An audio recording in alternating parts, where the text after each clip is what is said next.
वो लो अटेंडेंस का फाइन देना था तो। फालूदे के पैसे नहीं है चाचा जी। कोई बात नहीं बेटा। हैप्पी, ये चाचा जी को क्या हुआ? अरे बेटा, ये फालूदा जिस फ्रिज से निकला है ना, इंस्टॉलमेंट में लिया है, नो इंटरेस्ट। तुम भी इंस्टॉलमेंट में दे दो यार। इक्वेटेड मंथली इंस्टॉलमेंट्स, शॉर्ट में कहे तो ईएमआई। ईएमआई के बारे में आपने सुना तो जरूर होगा, या आप में से शायद कुछ लोग ईएमआई का इस्तेमाल भी करते होंगे। लेकिन क्या आप जानते हैं, जैसे ही आप कोई सामान ईएमआई पर खरीदते हैं तो आप एक ट्रैप में फंस जाते हैं, आपके ऊपर एक बर्डन आ जाता है। वो कैसे? चलिए आज की इस वीडियो में हम डिटेल में इस बारे में डिस्कस करेंगे और जानेंगे ईएमआई के इस ट्रैप के बारे में और कैसे हमारे देश का मिडिल क्लास आदमी गरीबी की ओर बढ़ता जा रहा है। आज के वीडियो में हम इन्हीं सब चीजों पर डिस्कस करेंगे। तो अगर आपको ऐसे ही टॉपिक्स पर वीडियो देखना पसंद है तो make sure you subscribe to our channel.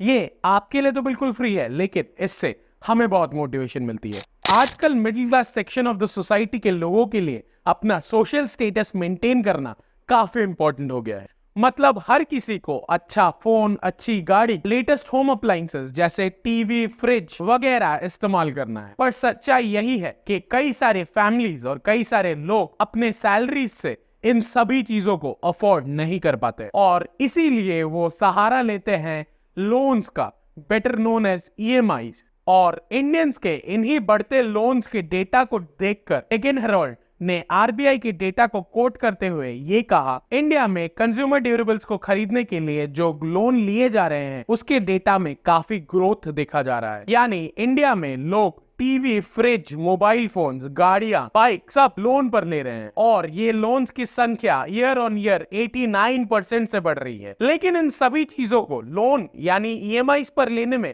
Problem क्या है? तो देखो यार, प्रॉब्लम यह है कि अगर हम इन सभी चीजों को लोन पर ही लेते रहेंगे तो हम एक ट्रैप में फंसते जाएंगे और हमारी पूरी जिंदगी उन लोन्स के किस्त चुकाने में ही गुजर जाएगी। और ऐसा ही हो भी रहा है।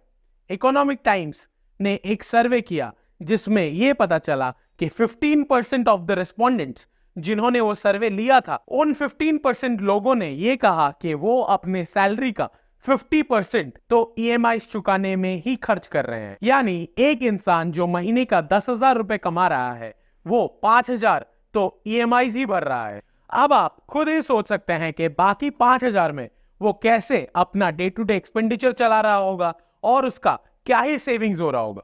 और मिडिल क्लास के इसी आउट ऑफ द पॉकेट खर्चा करने की आदत से और हर चीज को लोन पर लेने की आदत से कंसर्न होकर खुद आरबीआई के गवर्नर शक्तिकांत दास जी ने सभी एनबीएफसी यानी नॉन बैंकिंग फाइनेंशियल कॉर्पोरेशंस को जो लोन्स प्रोवाइड करते हैं लोगों को कंज्यूमर ड्यूरेबल्स खरीदने के लिए, उनको ये एडवाइस किया है कि वो ये अनसिक्योर्ड लोन्स को देते वक्त कोई भी कंप्लीसेंसी को अवॉइड करे। तो क्या लोन्स और ईएमआई पर सामान खरीदना बुरा होता है? तो देखो यार, मैं ऐसा तो नहीं कहूंगा कि लोन्स और ईएमआई पर सामान खरीदना बुरा है, बट हाँ, जितना हो सके हमें उन्हें अवॉइड करना ही सही है। स्पेशली हमें वो चीजें ईएमआई पर लेना अवॉइड करना चाहिए जो कि हमारे लिए उतना एसेंशियल नहीं है, या फिर वो चीजें जिनका ऑल्टरनेटिव शायद हम बिना किसी लोन्स के अफोर्ड कर सकते हैं, जैसे आईफोन। जो भी लोग आईफोन को ईएमआई पर लेते हैं वो लोग चाहे तो कोई भी एंड्रॉयड फोन ले सकते हैं।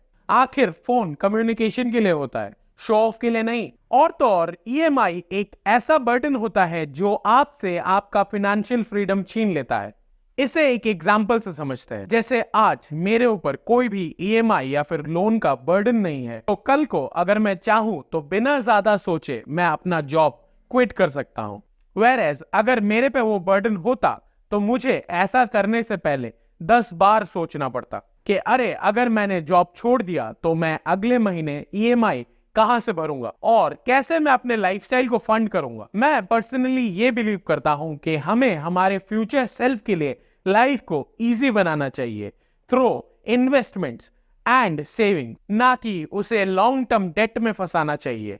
क्योंकि इकोनॉमिक टाइम्स के एक रिपोर्ट की माने तो शायद फ्यूचर में एम्प्लॉयर्स अपने एम्प्लॉयज की सैलरी हाइक नहीं करेंगे। एक मिडिल क्लास आदमी अपनी इनकम बढ़ाने के लिए मेजरली 2 फैक्टर्स पे डिपेंडेंट होता है। पहला फैक्टर है सैलरी हाइक्स और दूसरा है जॉब स्विचिंग, क्योंकि उससे भी सैलरी हाइक होती है। लेकिन इकोनॉमिक टाइम्स के हिसाब से इन्फोसिस HCL टेक, विप्रो जैसी बड़ी कंपनीज ने अपने एम्प्लॉयज का सैलरी हाइक करने से सीधा इनकार कर दिया है। और जो कंपनीज जैसे टेक महिंद्रा और TCS ने अपने एम्प्लॉयज का सैलरी हाइक किया भी है, वो भी बस 6 to 8% ही किया है। यानी एक इंसान जो 10,000 रुपए कमा रहा है, उसका सैलरी हाइक बस 800 रुपए हुआ है, जो कि इस फास्ट ग्रोइंग दुनिया के एक्सपेंडिचर्स के सामने कुछ भी नहीं है। और इसीलिए कुछ लोग सैलरी हाइक्स के लिए जॉब स्विच करते हैं। लेकिन CNBC की एक रिपोर्ट की माने तो 2023 में इंडियंस के लिए जॉब स्विचिंग का ऑप्शन भी फिजिबल नहीं है, क्योंकि 2023 में जॉब स्विचर को न्यूली ऑफर्ड सैलरी ग्रोथ पिछले सालों से बस हाफ ही मिल पाया है। और मान लो अगर आपका सैलरी हाइक हो भी जाता है,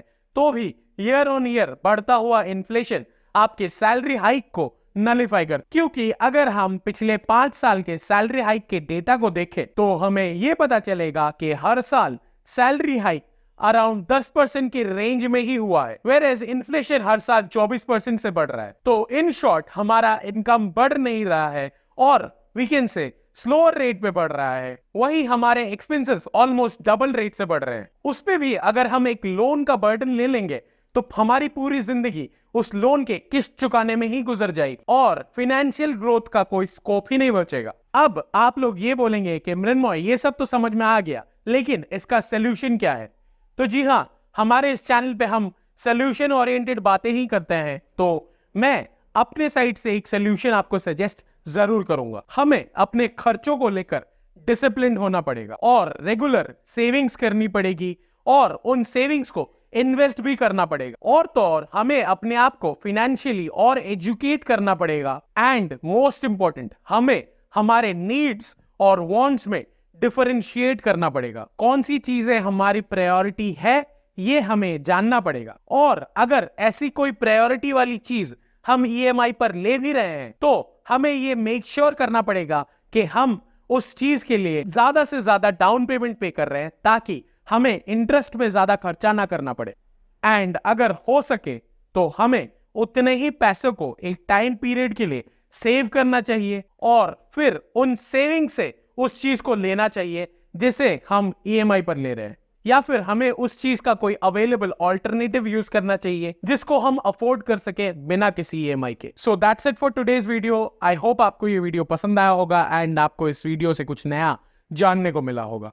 सो अगर आपको ये वीडियो पसंद आया है तो make sure you like the video, subscribe to our channel and comment your thoughts. Also make sure to share this video to all those people जो भी लोग EMI को काफी कूल समझते हैं एंड जिनकी अभी अभी नौकरी लगी है। ऑल्सो डिस्क्रिप्शन में आपको मेरे इंस्टाग्राम और ट्विटर का लिंक मिल जाएगा, आप चाहे तो मुझे वहां फॉलो कर सकते हैं।